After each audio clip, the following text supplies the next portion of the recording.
பிரியமானவர்களே, இயேசுவின் நாமத்தில் நான் உங்களை வாழ்த்துகிறேன். ஆண்டவர் இந்த நாளிலும் உங்களை சந்தித்து கொண்டிருக்கிறார். ஒரு பெரிய குளத்தை பார்க்குறீங்க, ரொம்ப அழகாக இருக்குன்னு நினைக்கிறீங்க, அப்படி தானே? இது எங்கே இருக்குது அப்படின்னு நினைக்கிறீங்களா? இது எங்கள் ஊரில் தான் இருக்குது. இதற்கு பெயர் கடம்பா குளம். கடலில் சின்னது கடம்பா குளம் அப்படின்னு பெரியவங்க சொல்லுவாங்க. அதாவது கடல் மாதிரி இருக்குதா? இதனுடைய சுற்று வட்டாரம் எவ்வளோ தெரியுமா? 15 கிலோமீட்டர் சுற்று வட்டாரம். அவ்வளோ பெரிய குளம் இது. இங்கே இருக்க தண்ணீர் 13 குளங்களை நிரப்பி அதுக்கு மீதி இருந்தால் தான் திருச்செந்தூர் பக்கம் கடலில் போய் கலக்கும். அவ்வளோ பெரிய குளம் இது. லட்சக்கணக்கான ஏக்கர் நிலங்களுக்கு இங்கேருந்து தண்ணீர் பாசனம். இங்கேருந்து வரக்கூடிய வாய்க்கால் தான் இங்கே 4 மாவடி வழியாய் போகிறது. அது எங்களுடைய ஊரை செழிக்க பண்ணுகிறது. இவ்வளோ பெரிய குளத்துக்கு தண்ணி எங்கேருந்து வருது அப்படின்னு நினைக்கிறீங்களா? இந்த மாவட்டத்தில் ஓடுகிற தாமிரபரணி என்கிற ஆறு, தென்காசி, திருநெல்வேலி, தூத்துக்குடி 3 மாவட்டம் தமிழ்நாட்டிலேயே உற்பத்தி ஆகி தமிழ்நாட்டிலே கடலில் கலக்கிற ஒரே நதி இதுதான். அவ்வளோ பிரம்மாண்டமாக இருக்குல்ல, அதான் செழிப்பு.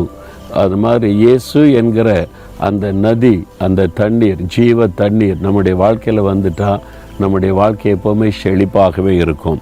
அவர் சொல்கிறார் பாருங்கள், புலம்பல் 3ஆம் அதிகாரம் 57ஆம் வசனத்தில், நான் உம்மை நோக்கி கூப்பிட்ட நாளிலே நீர் என்னை அணுகி பயப்படாதே என்றீர். ஒரு பக்தன் சொல்கிறார், ஆண்டவரே நான் உம்மை நோக்கி கூப்பிட்டேன், பயத்தோட ஒரு கலக்கத்தோடு, ஆண்டவரே நீ கூப்பிட்டேன், நீர் என்னை அணுகி பயப்படாதே என்பதாய் சொன்னீர். இன்றைக்கி ஆண்டவரை கூப்பிட்றீங்கல்ல, ஏதோ ஒரு பயம் இருக்குது உள்ளத்தில். உங்களுடைய குடும்பத்தில், வேலையில், பிஸ்னஸில், உங்கள் லைஃப்பில் ஏதோ ஒரு காரியத்தை கொடுத்த பயம்.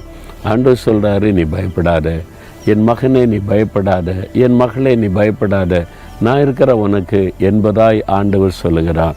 உங்களை அணுகி உங்கள் பக்கத்தில் அவர் சொல்லுகிறாராம்.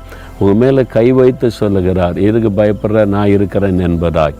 நீங்கள் அவரை நோக்கி கூப்பிட்டாதான் அவர் உங்களுக்கு இந்த மாதிரி பதில் தருவார். அவர் கூப்பிடுறீங்களா? தினமும் அவரை நோக்கி பார்க்குறீங்களா? அதிகாலையில் அவரை தேடுறீங்களா? நீங்கள் கூப்பிட்டு பாருங்கள், உடனே பயப்படாதேன்னு அவர் பதில் தருவார். இன்றைக்கி உங்களை பார்த்து சொல்கிறார், பயப்படாதே என்பதாக. இனி பயப்பட மாட்டீங்கல்ல? நல்ல ஒரு ஸ்தோத்திரம் பண்ணி ஜெபம் பண்ணுங்க. தகப்பனே, உம்மை நோக்கி கூப்பிட்ட போது என்னை அணுகி பயப்படாதே என்று சொல்லி என்னை தைரியப்படுத்தின தேவனுக்கு நன்றி. இன்றைக்கு இந்த மகன், இந்த மகள் உள்ளத்தில் இருக்கிற பயத்தை மாற்றும்படி நீ பயப்படாதே என்று சொல்லி ஆறுதல் படுத்தி தைரியப்படுத்துகிற அன்பிற்காக ஸ்தோத்திரம். இயேசுவின் நாமத்தில் ஜெபிக்கிறோம் பிதாவே. ஆமேன்.